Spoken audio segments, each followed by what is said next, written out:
Hey guys, so some new industry news. AEM has been purchased, and as I started researching about why the purchase, what was happening, I think it's really interesting because this could be the future of what happens in motorsports and for us as a car in cars for creating more power for our vehicles.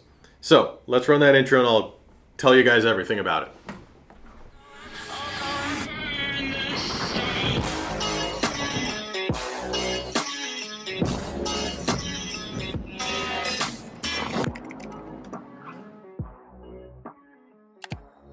Hey guys, and welcome back to another Talking Mods. As I said in the intro, AEM has been purchased, and I kind of got startled by the information because I remember that AEM was in 2009 was purchased by K&N. So if you didn't know that, K&N owned AEM. Well, I talked about them in the past, and it is Holley. Holley purchased AEM, and if you know AEM, they produced a lot of power gaining modifications, right? So from intakes to methanol kits. I mean, I'm not paid by these companies. I love their methanol kits.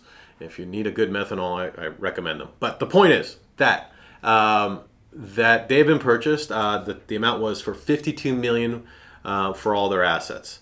Now, let me go into more information and what this means. But before we do that, if you haven't, please hit the subscribe button. I hate asking for it, but it really does mean a lot. And I hope that this kind of content and is thought-provoking for you guys and is interesting for you as well. So obviously hit the subscribe, the like, and give me your comments, and I would do my best to respond. So their sales for 2021, or the pro forma, not 2021, 2020, was 26 million. So paid pretty good amount there for 52 million for all the assets. Now, AEM, what was the value there? What does this mean, right? So AEM, the value is in what they've been doing. So I guess they took it out of K&N's hands and bought them up. So if you don't know anything about AEM, first off, AEM was really big in the 90s in the tuner scene, the sports compact. In the early 2000s, they were really big, and then they got bought up in 2009 by K&N. Still kept on going, has a very strong name, but wasn't really making any waves or anything that we heard about. The last thing that I really got involved with an AEM product was the methanol kit that I mentioned earlier. So for me, I was like, okay, why would this purchase, and for such a big amount, what's going on? Well, remember, Holley, in the previous video, we put it up there, got additional funding with Empower. They're on the stock exchange, and now they can make acquisitions. They have money, right? So again, the ticker for the stock is EMPW, and it's going to be HLLY. We've already covered this before, but the point is they went and bought new technology, and AEM has been investing and heavily investing into converting vehicles into electric EV, so an EV swap basically. And I am going to make sure that we put this link below, so it's going to be below. I'll talk about it really quick. So what they've done is this conversion where you're able to control the electrical, the power that's coming off these batteries into torque management, sending it properly out to all the wheels, the differentials, all these things that you need to do in order to properly manage it. Now, if you've ever driven a Tesla or you know about Teslas, their 0 to 60 times are completely consistent.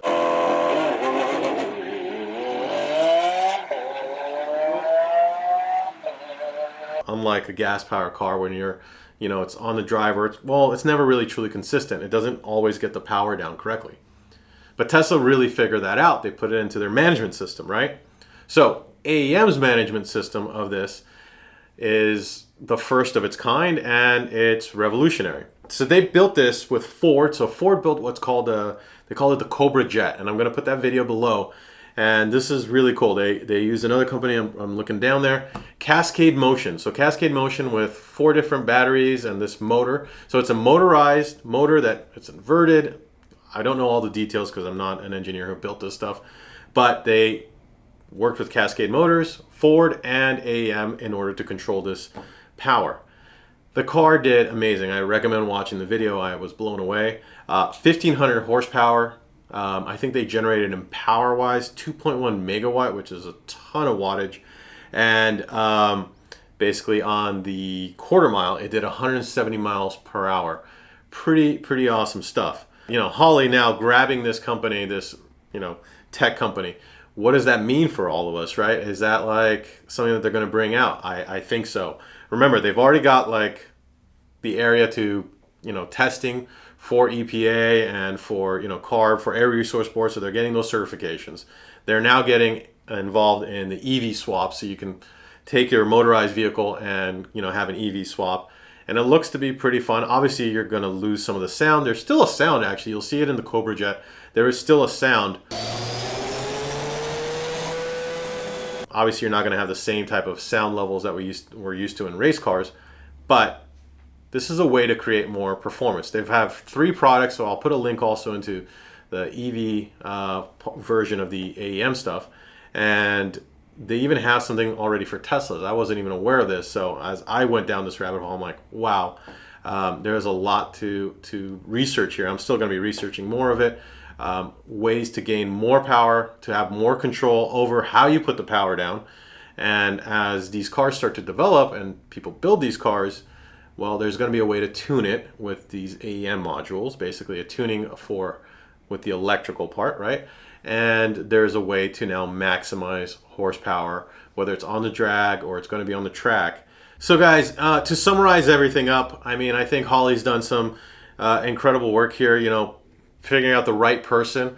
It looks like AEM is building towards, you know, with the manufacturers here, this is a future. And with the AEM module, I think it's going to be for tuning for all of us. So, what do you guys think? I mean, do you guys think this is the future for vehicles for us? Do you think this is how, you know, I think in terms of the video, you can see the drag there. I think for motorsport, this could be a real big part of it.